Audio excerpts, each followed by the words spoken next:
Last Saturday, I'd come home from work craving the chance to unwind at my peaceful lakeside cabin. But what I found there was anything but peaceful.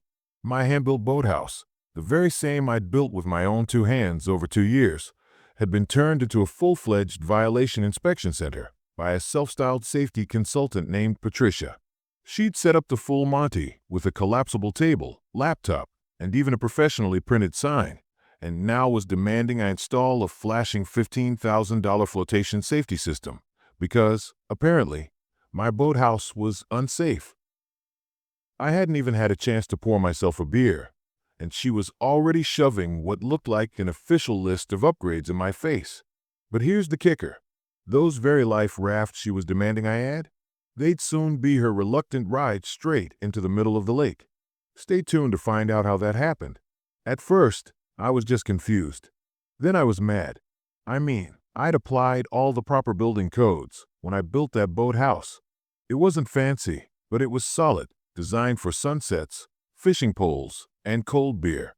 The woman glared at me with that politician's smarmy smile, the kind that says, "I'm smarter than you." But she talked to me as if she knew me, as some kind of authoritative figure. "You must be Derek Sullivan," she said. The name drop was enough to make me nervous. But then what? Worse, she began gesturing at sections of my building as if she was leading an orchestra, discussing railing height, life preservers, and warning signs. "This is a drowning risk," she stated.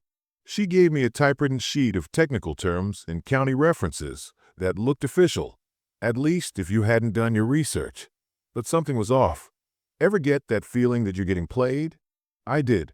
The cost: $15,000. And I had 48 hours to comply or risk county complaints, fines, and even the EPA. The amount took my breath away. I didn't know if I should laugh maniacally or sob. I've spent decades crawling through crawl spaces and attics. I'm no novice. But she was so good at role-playing that for one momentary instant, even I wasn't sure. That's the way of con artists. They don't make you believe. They make you wonder. I attempted to reason with her. "Can I see the actual code?" I pressed. Patricia didn't flinch. She gave me that same patronizing smile and said she didn't have time to educate me. That was that. I knew I was dealing with somebody who wasn't only in the wrong. She was intentional. But rather than continue to argue, I let her go. That evening, I sat up until 3 a.m. studying over every safety code I could get my hands on. What I discovered: there were no such codes for private boathouses. None. I printed it out, highlighted it, cross-referenced it.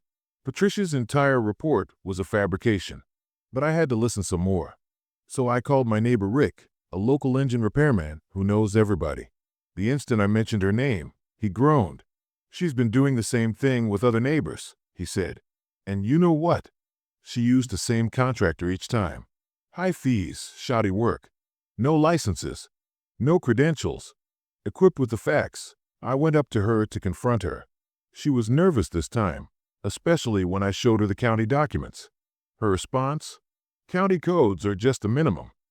That was when I asked her to show me her credentials. And, of course, she dodged the question. She knew she was caught. But instead of confronting her on the spot, I asked her and her contractor, Bob, to discuss further. That was the bait.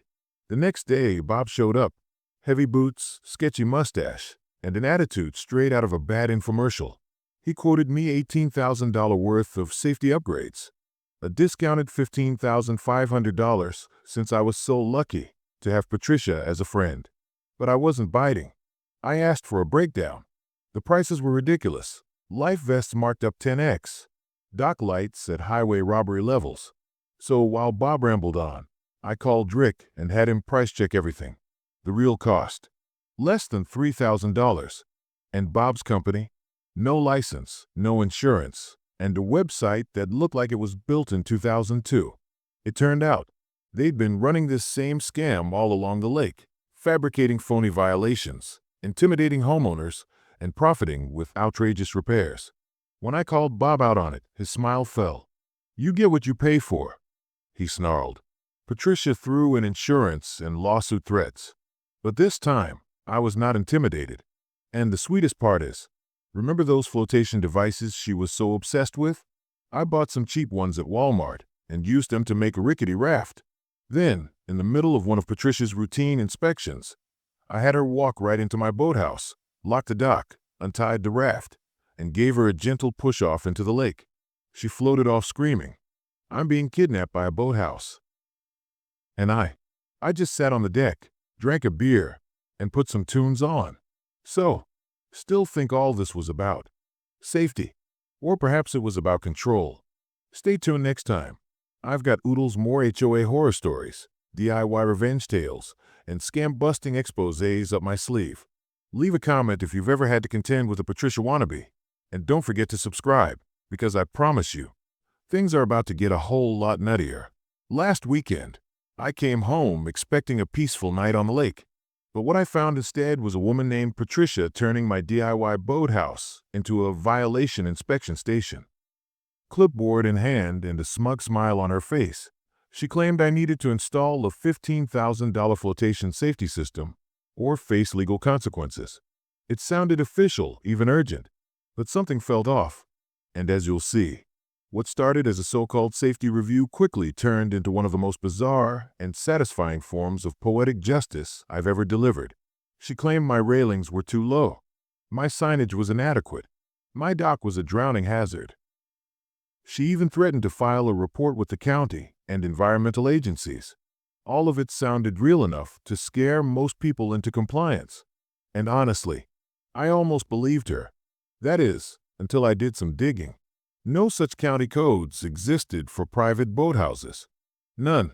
The entire inspection? A fabrication.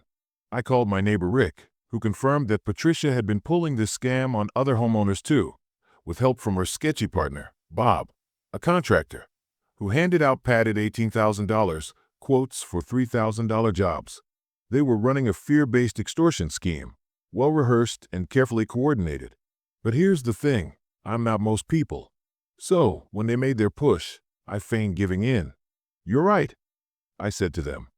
"Let's proceed with the installation." Their faces fell, but what they didn't realize was that I had my own set of plans, one that would give Patricia a very hands-on education in water safety. I spent the next day shopping marine supply stores in 2 counties, collecting every item Bob mentioned, but with a few creative twists. See, I'm an electrician with more than a decade of experience. I've worked with HVAC men, plumbers, and general contractors. I know how to make things interesting. Along with Rick's assistance, I constructed a hydraulic lift system concealed inside what appeared to be standard safety gear.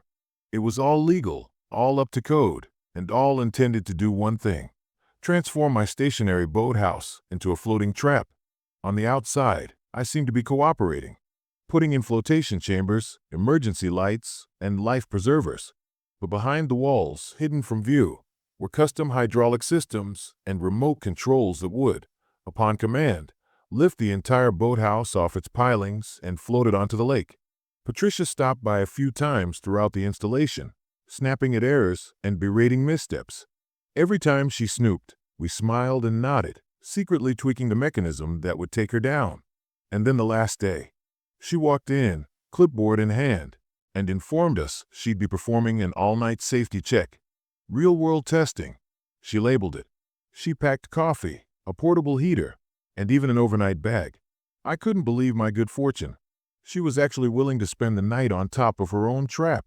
That evening, I sat in my house watching her set up shop, as if it were her command center. At 9 p.m., she summoned me over to review the emergency lighting and raise an eyebrow about the flotation system's response time. She had no concept of how fast it could respond. When she finally did go to bed, I waited. The lights were extinguished at midnight. I could hear her on the phone, most likely calling Bob with their latest successful job. And that's when I made my move. From my phone, I activated the hidden hydraulic system. Silently, smoothly, the flotation chambers inflated. Slowly, the boathouse began to lift and drift. Patricia jolted awake as the floor shifted beneath her. I imagine her reaching for a flashlight, scrambling to open the door, only to find she was already 20 feet from shore, gently floating into the middle of the lake. She dialed 911. "I'm being kidnapped by a boathouse," she screamed. I, meanwhile, was enjoying a beer on my deck, listening to mellow rock and watching the sun set. The security system she had insisted on had done its job, and with distinction. This was not revenge. This was justice. Each of the wires, each of the chambers, each of the switches had been installed according to the codes she said she followed, and each had led her to precisely where she had meant to go. Exposed, suspended, and finally, helpless. If you've ever had to contend with a con man, an HOA dictator, or a human being who was so sure they were smarter than the rest of us, you'll understand this tale. Like, comment, and subscribe, because this isn't finished yet. Someone like Patricia is going to show up and try to take advantage of the wrong homeowner again. And next time, the ride could be even rockier. The hydraulics groan to life with a soft whisper, slowly pressurizing the inbuilt flotation chambers of the boathouse. What began as a quiet evening for Patricia, a self-proclaimed safety expert, was going to slip into an eerie sea adventure. The system sprang to life exactly as designed, slow, unobtrusive, mimicking the emergency release she'd asserted was missing. But what I hadn't expected was how eerie it would be.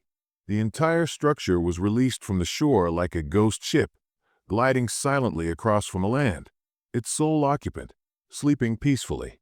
But there's the catch. She didn't know. Patricia woke up with a jolt, the soft rocking beneath her feet, confusing at first. She probably assumed it was just the wind or some natural movement of the lakefront. But as she stumbled around in her slippers, her confusion gave way to horror. The lights flickered on. Then boom! The door swung open, rattling the whole building. Her scream pierced the night, ringing out across the lake like a horror movie jump scare. "What the hell is going on?" she screamed into the darkness. And trust me, she wasn't ready for the answer. You won't believe what happened next. Derek Sullivan, what have you done? How is this possible?" Her voice, which had been so firm and commanding, splintered like broken glass. I could hear it pacing, looking for a way to halt the house, call someone, anyone. But irony has the uncanny way of making an entrance at the most inopportune moment. And here was the woman who preached to me for weeks about the dangers of water. Now adrift in pajamas, no life jacket, no idea, just sheer terror. And then, the 911 call. You're going to want to hear this. I'm trapped. I'm on a boathouse. It's moving. No, I'm not drunk. I think I'm being kidnapped by a house. Her emergency call must have been one for the county's Hall of Fame. The dispatcher probably thought she was either joking or mentally unraveling. But Patricia wasn't done. In her bathrobe, she stood on deck, flailing like she was hailing a plane. Her screams for rescue echoed with the desperation of someone who realized they were no longer in control. But it gets better, because rescue, it did come, and not as she had dreamed. Roughly 20 minutes later, a police boat's spotlight cut through the darkness. Officer Jenny Clark pulled up, witnessing what might have been the strangest crime scene of her career. A boathouse peacefully drifting, and a furious woman demanding the arrest of me. "He stole my house with me inside it," Patricia shouted. But Officer Clark wasn't new to weird small-town calls. You could tell she was trying not to laugh. And Patricia, she wasn't just angry, she was melting down. Now you're likely thinking, how did I get away with it? Well, I didn't just think about this. I documented everything. As soon as the Officer Clark requested my side, I was prepared.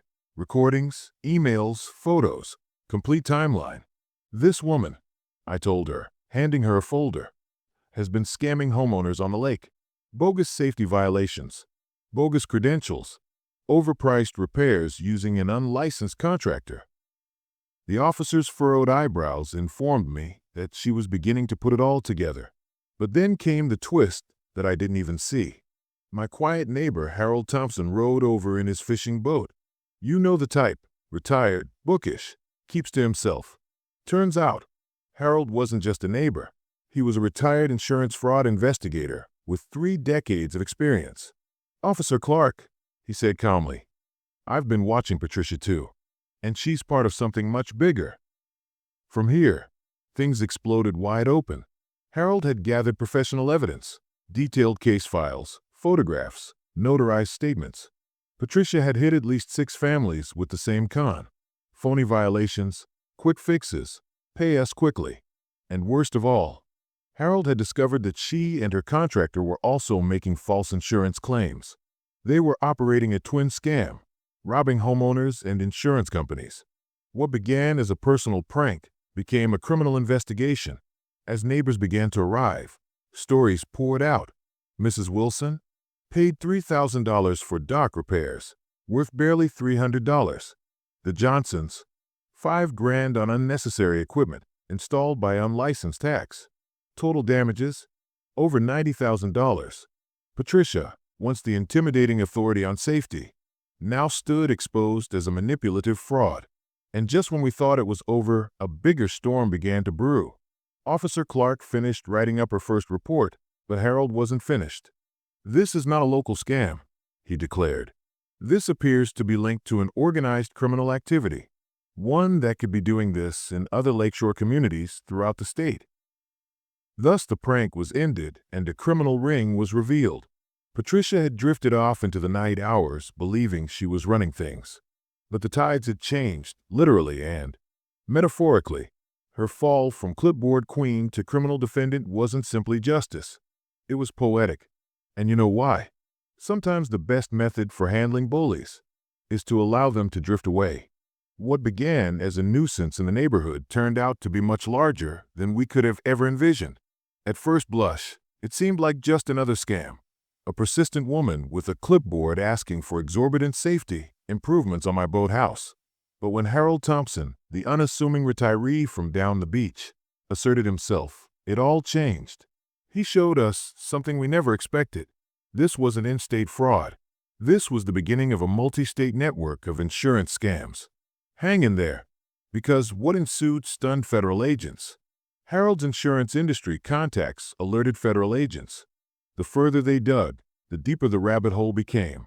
What started as my creative little joke with a boathouse in the middle of the sky became the unraveling of a $500,000 fraud ring that had 7 states at its reach.